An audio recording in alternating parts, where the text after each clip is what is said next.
Are you a fan of Lord of the Rings? Well, a new board game called Fate of the Fellowship is coming soon, where players try to destroy the One Ring and save Middle-earth. Join us as we take a look.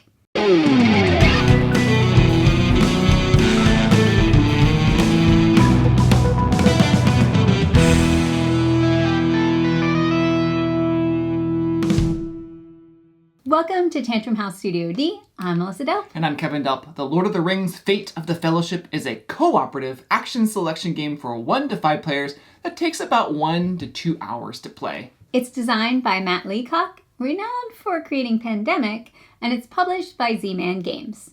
They sent us this copy to review. Now, after we give you a brief overview of the gameplay, we'll divide this video into our 4 C's: the components, our critiques, our commendations, and finally, our conclusions.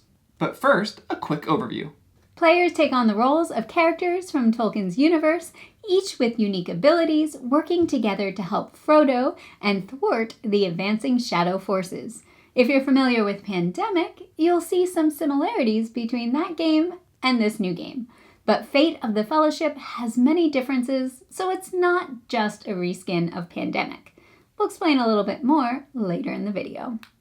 Each player controls 2 characters, no matter the player count. On your turn, you'll use action points to do things like travel and battle. You get 4 actions with 1 character and 1 action with the other. At the end of your turn, you draw 2 cards, and then the game takes a turn by resolving shadow cards. Players have to complete 3 objectives and then can complete the Destroy the One Ring objective. If they do that and hope still remains, the players win! But if the hope track ever reaches 0, then the players lose the game. You can lose hope many different ways, like rolling barren trees on the dice, or shadow troops taking over a haven, or Sauron's eye focusing on Frodo, or by running out of shadow troops or cards in the supply. 70 ways. All right, well, let's move into our 4 C's. First, the components.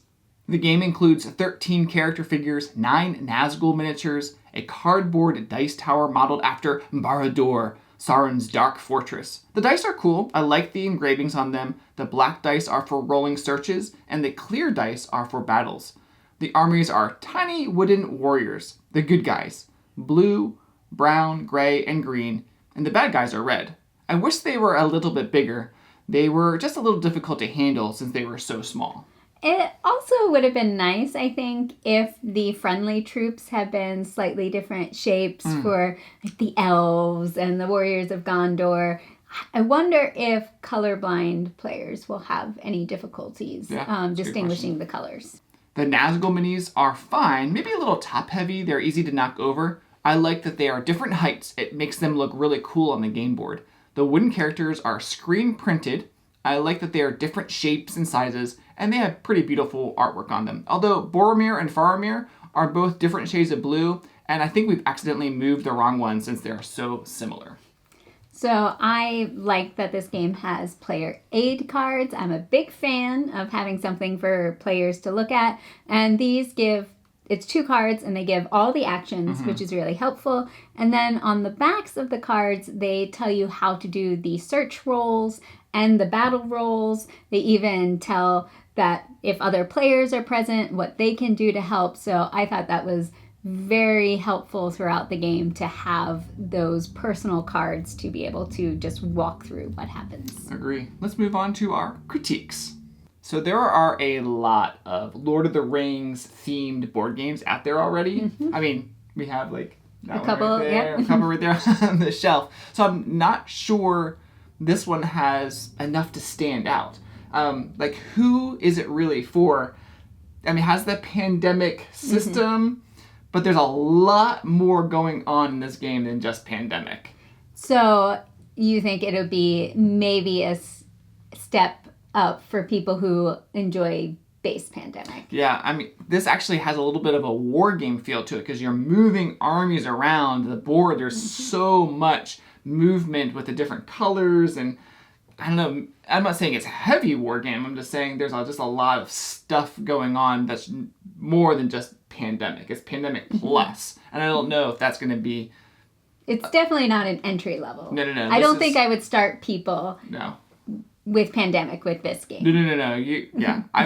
This is like a medium plus game for me. And I'm just wondering, is that enough for people? Like, I don't know. Oh, okay. Yeah.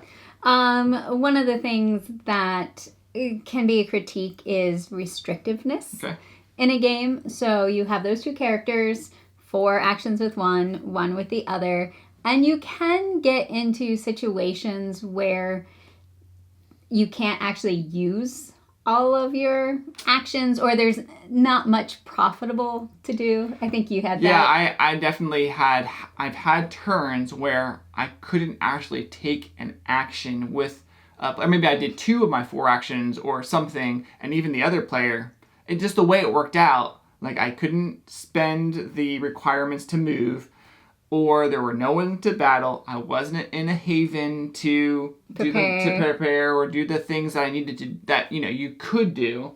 So I felt that restrictedness a lot, especially I felt that a lot nearer to the end of the game, where like, we have to do these things. And if I just decide I'm just going to go start walking over here, then I'm actually not helping the group out. So then I'm just like saying, okay, well, I'm going to forego 2 of my actions. And I don't know, that doesn't really feel good when like I got 5 actions, 4 and 1. Right.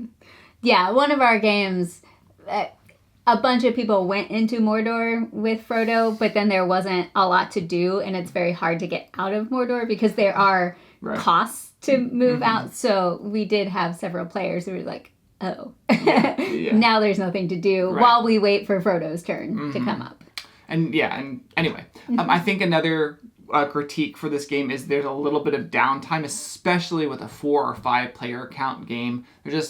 By the time it gets back to you, a lot has gone on, because not only are you taking a turn, but also the game's taking a turn. So it just feels like by the time it gets back to you, it's like almost feels like 9 turns in a way, and that can feel a little sloggy. Yeah, and I would say turns can take longer because you're trying to decide which characters to use more actions with, and the characters are more complex with their benefits, their special powers. Sure. So it takes a little bit more thought in thinking through what to do on your turn. It's not like regular pandemic where you're like, I'm going to pass a card, or I'm going to remove a cube. There's a lot more going on. All right, let's move on to our commendations. I like that there are a lot of characters to choose from. As you play the game, you get to pick 2 of them, and they all have unique abilities. They're just fun to play. And I do like that you're picking 4 actions with one character or 1 with the other each of your turns, so there's a lot of strategy involved in what you're trying to accomplish. So I think that does help mitigate a little bit of some of our critiques that we had. Also, I really enjoy that as you're taking those actions, you can actually travel with other people if they want to come with you and you're moving through their area. You sort of can help them move as well. Awesome. And you can move those troops too. There are a lot of helpful things that you're doing, not just for yourself, but for the team and the game itself. Yeah, I saw on BGG someone had read the rules and was kind of wondering about Frodo being a playable character, since he does have a specific goal, and whether that would feel restrictive for that person playing Frodo. Now, I've played Frodo and another character, so having the 2 characters is great. Yep. And then having characters be able to move Frodo along like other players is, I think, a key thing to keeping that player engaged and not having to spend every single action just moving Frodo across the board. It's kind of thematic. It's kind of nice. So I would say for people with those concerns, I didn't feel too restricted playing Frodo as one of my characters, especially since my other character had a lot of cool things they could do, so I was often using them for the 4 actions. Another thing that I think we both thought was good and interesting with the game is the shadow cards and how they activate. So on the back of each card, it either shows a flag on the top or a banner on the bottom. And when you flip one over, whatever the back of the top card is determines what you activate on the flipped over card. So either it's going to be moving Nazgûl and the eye around, or it's going to be getting more of those shadow troops out and then moving them across the board. Yeah. And the board movement is kind of interesting. At first it seems a little overwhelming visually, but it does make sense. And as you get used to the board, it's very intuitive on where things are going, especially if you know what's happening in the books or the movies. Like, the things are moving to Minas Tirith, they're moving to Isengard. Like, it makes sense. Right, because they're arrow paths, and it'll be like start at Mordor and move towards Minas Tirith on the yellow arrows. Yeah. So you can predict where they're going. So I think it didn't feel super random, especially if you knew, oh, we've had a lot of these types of cards come Which out. goes back to the pandemic. You sort of know what's going to happen. Putting them back on top eventually. Speaking of Shadow Troops, you're going to be battling your Shadow Troops, and there are a lot of games that I don't like how the mechanics work for battling. I love how Fate of the Fellowship does the battling system in the game. There are 3 sort of whitish dice that you're rolling. I mean, you might not be rolling all 3, but those are the 3 battle dice. And you're using those dice, whether it's you're battling the enemy or the enemy's battling you, you're always rolling those dice, and those dice determine what good guys are going to die, what good guys might be moving, what bad guys are going to die. So it's a simple one roll, do the thing, and you're done and you're moving on, which I think does help with a game that does take a little bit longer. Right. It's not like I rolled and they rolled and then we have to figure it out. Yeah. It's one roll and you're good. So I like that a lot. Kudos and some of the characters can mitigate the rolls or do extra things to help with battles. You can discard cards. So I thought the battles were pretty good. One thing that I really enjoyed were the objectives. I know some of the other Lord of the Ring or some of the other pandemic recent games have added those, but it was new to me because I hadn't played any of those. And so there's a ton of objectives. I feel like there's 20 or more. And based on your difficulty level, you use a certain number of objectives, plus always the destroy the one ring objective. But that's going to make your game feel different each time, depending on what those objectives are. It gives you something to work towards during the game. A lot of variability with the objectives. So I like that. Like that. So let's move on to our conclusions. So let's first take just a little bit of time and compare this with Pandemic. Because it says it uses the Pandemic system. I mean, you're going to see things that are familiar. There's a threat track at the top of the board that increases the number of bad cards that you're going to do, and Pandemic has that with the with that as well. So you're trying to finish the game before that threat track gets too high. There's the Sky Darkens, which is like the Pandemic cards. Some of the character abilities are like, oh, that character ability sounds familiar, like I can pass a card without being in a specific location. So there's some things like that. You're like, oh, that's like Pandemic-like, and that's why they say it has a Pandemic system. Now, there are other things from base Pandemic that are in other Pandemic games. Now, we've never played the Fall of Rome Pandemic, but that has some like tracks that, are following. I've never played that one, but it has that. Now, the Fate of the Fellowship, there are a lot more tracks. A lot of tracks, arrows. We have played the Star Wars Clone Wars, which has missions which are sort of similar to the objectives. Definitely different, but it has some similarities. So there are other expansions, but I think we mentioned earlier in the video where it's like, oh, that Pandemic has done that in some of the other games, and it's sort of incorporated that into Fate of the Fellowship. So we're not really big Pandemic players. Now, we love the Pandemic Legacy series. We really enjoyed that. We just haven't played a lot of the extra stuff. The standalone Pandemic stuff. games.